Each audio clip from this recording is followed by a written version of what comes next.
welcome to the Inside Direct Selling Podcast, brought to you by your good friends here at the Direct Selling Association of the Philippines. My name is RJ Ledesma, and I'm your host for this podcast. The big question over here in the podcast is direct selling outdated or is it evolving, particularly for our entrepreneurs in the Gen Z and millennial category? When people think of the business of direct selling, they often think that it is a relic of the past. But today we are seeing many more young entrepreneurs not only entering into direct selling, but even redefining it. So the question is direct selling still relevant here today? And to share more about their thoughts on direct selling, especially for Gen Zs and millennials, we have Lorenzo Relente and Ange Mariga. Guys, welcome to the podcast. So direct selling, we're all entrepreneurs. We have our own businesses which we control. I'm an entrepreneur myself, and I often tell people that to be an entrepreneur, you look at the world through the lens of opportunity. There's always opportunity wherever you look. So when you guys entered direct selling, you saw an opportunity that not many other people saw. I want to start off muna with you, Ange. Bakit ka pumasok sa direct selling? I'm sure when you were coming to business, marami kayong iba't ibang mga options or opportunities, but you saw something in direct selling na hindi nakita ng ibang tao. What did you see? First of all po talaga, gusto kong sumali sa direct selling kasi nakita ko yung success without compromising my time freedom. I see. Anong ginagawa nung una? So, nung una kang sumabak sa direct selling, anong negosyo mo? Estudyante ka ba? Housewife ka ba? Yeah, I'm schooling po. Tell me a bit more. Paano ka nakapasok sa direct selling? Usually, hustle yan ang start, di ba? Meaning that sometimes you're still in school, it's part-time work, you're a housewife. How did you get into direct selling, ikaw? Part-time po, during pandemic. A pandemic? Yes. I see. At the time, student ka ba? Yes po. I see. So that you found it as an opportunity to make additional income, or talaga yan yung naging income mo nung pandemic? Yun po talaga ang naging income ko ng pandemic. So, diyan ka nakapasok sa direct selling. Yes. And then for you, Renzo, what was the opportunity na nakita mo sa direct selling? Well, siguro best to contextualize Sir RJ, no? Kasi during the pandemic, I was working. So, I was a fresh grad at the time, and I graduated from UP Diliman. So, I was a researcher. And then, during that time kasi, ang daming businesses around. So, parang nagkaroon ng Ubi Cheese Pandesal. Yes. Nagkaroon ng Sushi Bake, nagkaroon ng mga Dalgona Coffee. So, during those times, na-curious na ako kasi I've always been fascinated sa business. Pero for a 23-year-old kid like me at the time, Nag-researcher pa yung background mo, di ba? Yeah, sobrang layo. So, sabi ko, saan kaya ako maganda makapag-start with a business? And ako, I've always known naman na some of the best products actually come from direct selling companies. But at the same time, gusto ko nung entry point na I don't have to, kumbaga yung very simple yung entry point ko. Kasi I come from a family of teachers. So, as much as I'm fascinated with the world of business, medyo intimidated din ako with how baka I might need large sums of capital to start a business. Pero sabi ko, with this one, at least I can start simple. I see. From then, I've been here for 6 years now. Wow, fantastic. Congratulations to both of you. So, yung nakikita kong story ninyo, no, it's really that the opportunity that you saw is really particularly to augment income. Yes. And you were still in school. Ikaw naman, it was like a part-time work that you had that you eventually grew into a business. And of course, it needless to say, it was a lot of hustle and persistence and hard work to continue doing this business. Yeah. But then, you are not sometimes or I want to ask another question.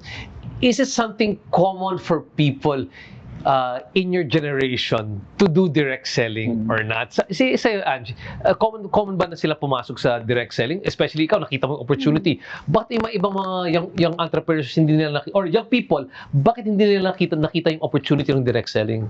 Yeah, hindi po talaga common sa mga generation ko kasi nawi-weirdohan nga sila na nagiging entrepreneur ako and nag-direct selling. So, for them, it's so weird and minsan, natatawa pa sila.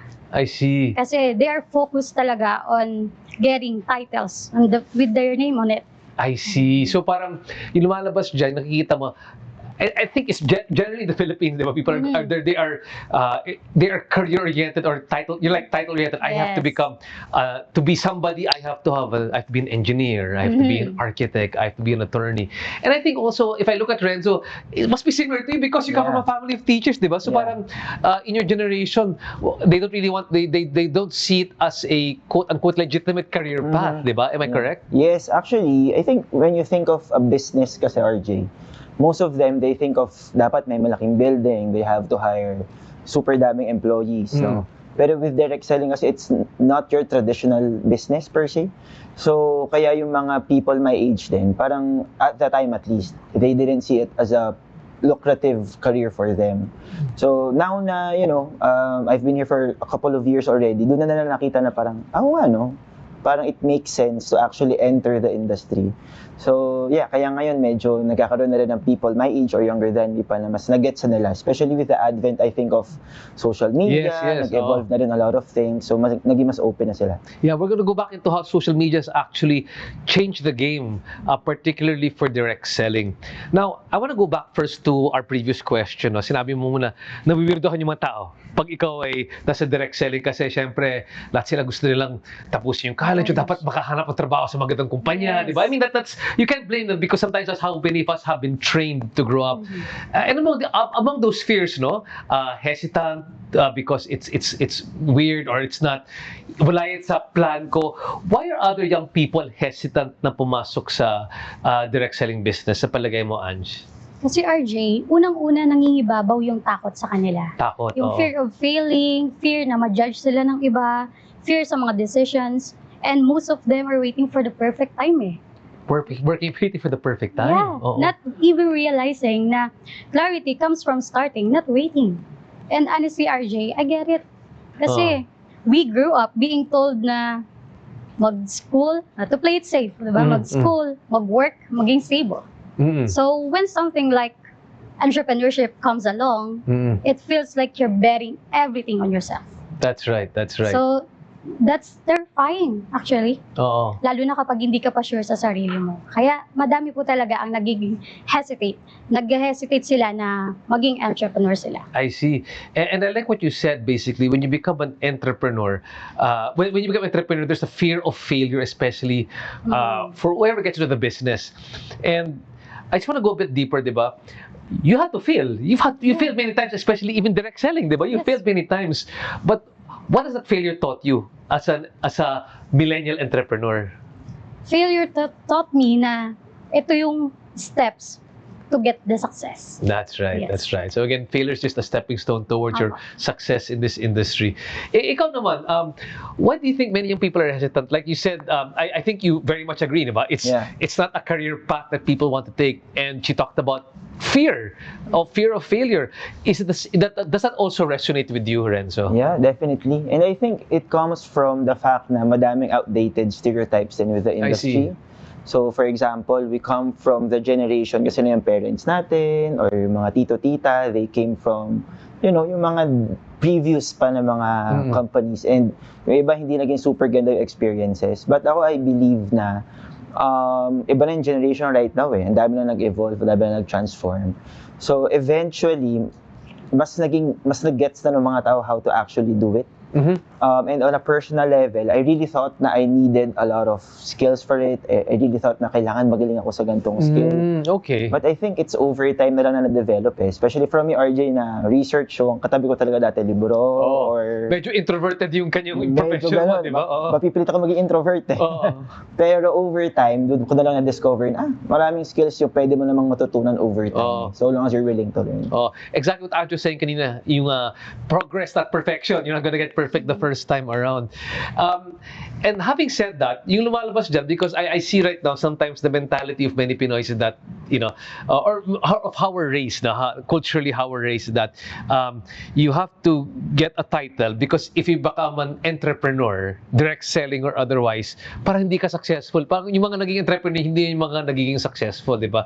But sometimes that can be also an outdated perception. So talking about perceptions, what do you think think most people get wrong about direct selling? Diba? There's so many misconceptions about direct selling that we need to correct, not just for young people, but basically for people in general about direct selling as a profession. So for you, Renzo, what do you think most people get wrong? Especially, I'm sure when you started off, researcher ka, nag-direct selling ka, di ba? I'm sure nakuha mo yan, di ba? Yes, super daming ganon. And honestly, one misconception I think is the fact na kailangan marami kang kakilala, kailangan magaling ka na magbenta or kumausap ng tao.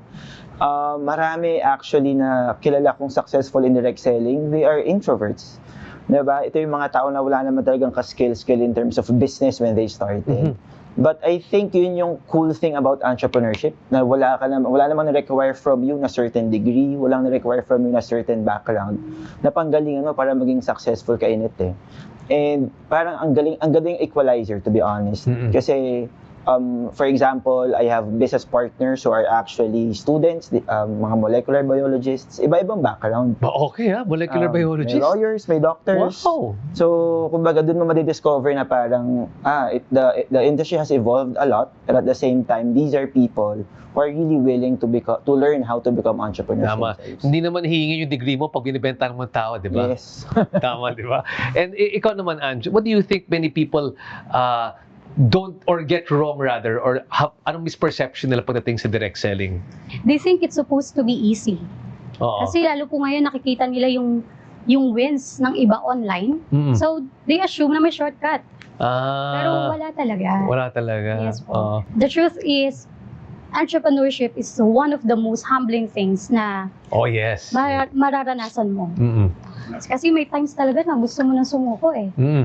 Lalo na wala kang tractions, wala kang sales, parang wala kang progress. That's right. But those exact moments, RJ, yun yung moment na talagang matututo ka. Yun yung moment na may realize mo na yung wins natin is hindi lang naka-base talaga sa result. Kundi, yun po yung mga times na hindi ka sumusuko kahit gusto mo nang ipatalo yung laban. I see. I've been there many times. I mean, that's a common trait ng mga entrepreneur, but that's the one point talaga where you have to succeed. For me, I often find it I call it grit, di ba? Yes. It is your ability to persevere amidst the most adverse or worst of times. And para sa akin, to survive the worst of times, yung grit, no, kailangan yung malakas yung why mo. Bakit mo ginagawa yung negosyo na ito? So, para sa'yo, when you're doing direct selling, ano ba yung why mo? Ba't mo ginagawa direct selling? Ba't ka napapahirap dyan online, nagbebenta? Ba't ka, kahit sinasabi ng mga tao sa'yo, parang ayoko to. Di ba? I mean, you get so much rejections. What keeps you going? Ano yung why mo? Kasi ayoko talagang matali yung time ko forever. Gusto ko talaga may time freedom ako. Gusto ko din na makabuild at makapag-iwan ng legacy for my future generations. I see. Gusto ko ma-break yung chain ng family na takot silang mag-risk, mag-business o mag-entrepreneur. Gusto ko na lahat kami, or kahit isa man lang sa amin, may maging entrepreneur. Kasi pag may entrepreneur sa atin kahit isa, sabi nga nila, more chances of winning sa hamon ng buhay. Wow, ganda na yan. Pang-meme yan I love that. And for yourself, what is the why that keeps you going over there? Siguro contextualize ko lang din ulit, RJ. So I came from a family of educators, and siguro I've been lucky to study in a private school. So pero scholar ako doon kasi anak ako ng teacher eh. And again, fascinated ako doon sa buhay ng classmates ko na parang they can travel abroad X number of times a year, which hindi namin nagagawa as a family kasi nga, paano namin yun gagawin? So growing up, alam mo yun, I never really had a dream job eh, but I've always had a dream life. And in my mind, growing up then, perhaps I can get that through being an entrepreneur kasi most of them have businesses. And honestly, parang sa kanila ko rin nakuha na parang walang specific shape ang business. For example, I have a best friend, ang business niya, funeraria. I have another friend, ang business nila, junk shop. So alam mo yun, parang, these are businesses na, you won't think of it agad in a snap na parang, yan yung gawin kong business. But these are profitable businesses na pwede mo palang gawin. So, doon ako napunta na parang, okay, I want that kind of life for my present and future family. So why not give it a shot? So that's why I entered the business when I was 23. Wow, fantastic. Yeah. And never look back, no? Never look back. Now, the interesting thing na bring up kanina ni Ange is, you sell online, right? Yes, online. So, social media has really changed the game for business. In particular, like you said, direct selling is a great equalizer, and social media is also a great equalizer. So it's actually a perfect combination for direct selling. Can you tell us how social media has changed the game for you when it comes to doing business? Let's start off muna with you, Ange. Paano bumago yung negosyo mo because of using social media? Napakalaki ng changes, RJ. Kasi it gave me a platform when I had nothing else. Mm-mm. No big capital, no fancy setup, walang connections, tsaka walang support ng family and friends. Mm-hmm. But through social media, I got my people. I got trust and actually sales dahil lang po sa social media. Social media changed everything because it turned my personal experience into something that people could relate to. Mm-mm. Kaya without needing na maging perfect tayo online, kailangan lang natin maging real. And the more real I became, the more people showed up. That's right. So the more authentic you are, the more people show up for you online. Question lang. So tell me how you started off because karamihan dyan sinasabi na, ano yung formula niyan? Because sinasabi mo kanina parang di ba? Sometimes magbebenta ka online, wala kang, sa online ka, nagbebenta ka, walang bumibili, di ba? Walang views, walang ano. How did you start off at paano pinalaki yung negosyo mo online? Where did you start off? Was it Facebook? Was it Instagram? Was it TikTok? Share with us your secret sauce. Facebook. Okay, sige. How did it start off? Page talaga, Facebook page, and community. Mm-mm. And then, of course, consistency. Posting, giving values, talaga, and yung mag-educate ka about sa product mo, and your personal story sells the most. I see. So yan talaga yung gumana para sa'yo. Yes. Fantastic. And for you, Renzo, how did you use social media? Because sabi mo, you started about 6 years ago, no? That's probably the peak of Facebook at that time. Yes. Is that how you started off also, or in social media?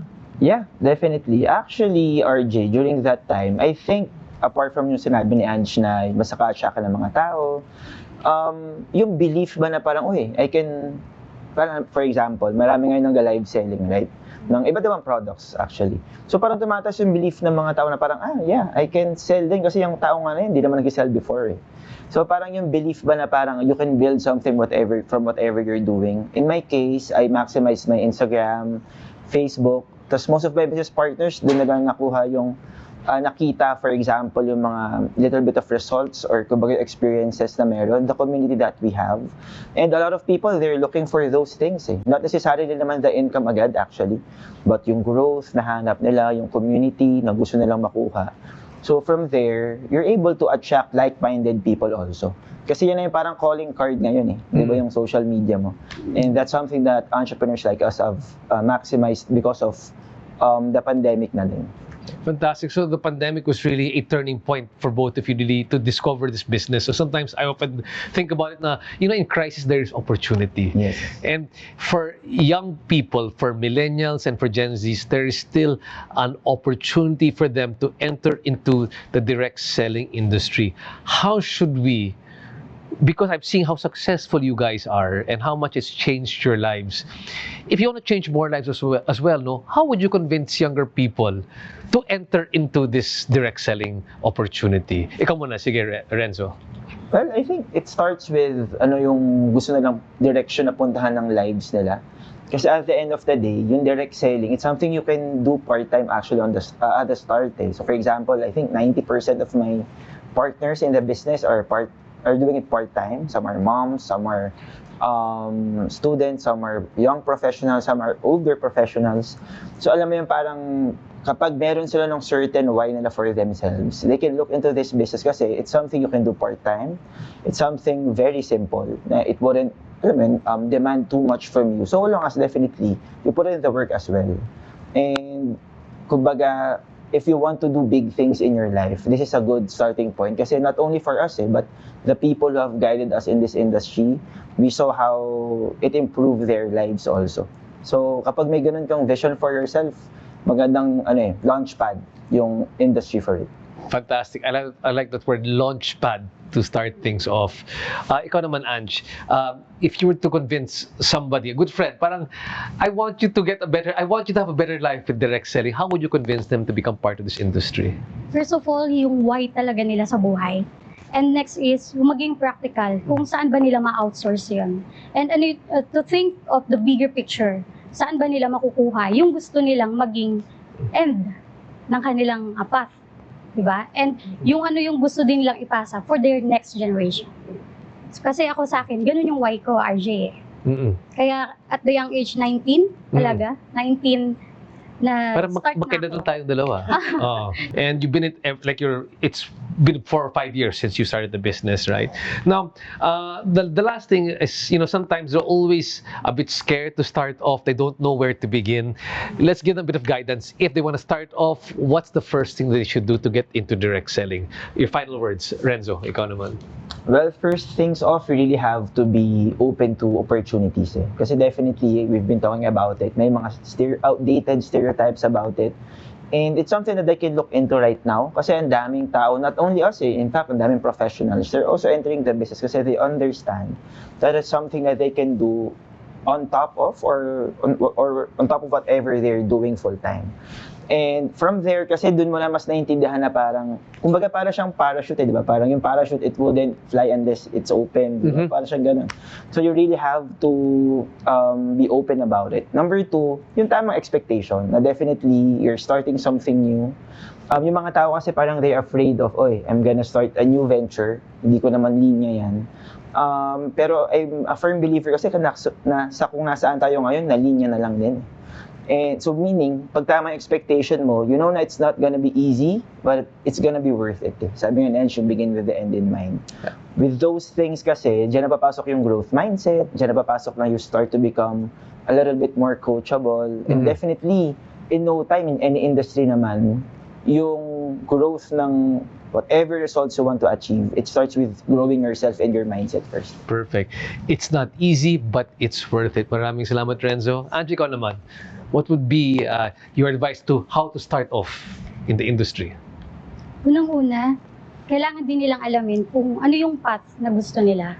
Kasi, at ano din yung passion na gusto rin nila. At kailangan, handa silang mag-fail.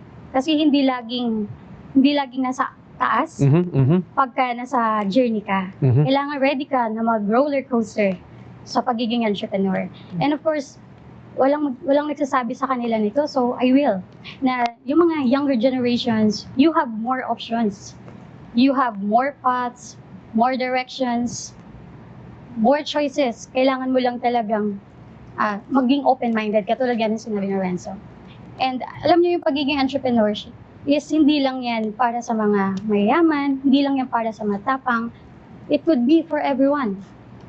Just be willing to start lang. I love that. And that someone, that could be you. I love that one. My favorite line, open-minded ka ba? Again, thank you so much to Ange and Renzo. I'm sure you inspired the next generation of direct selling entrepreneurs here in the Philippines. Thank you so much for joining us over here in the Inside Direct Selling Podcast. We will see you in the next podcast.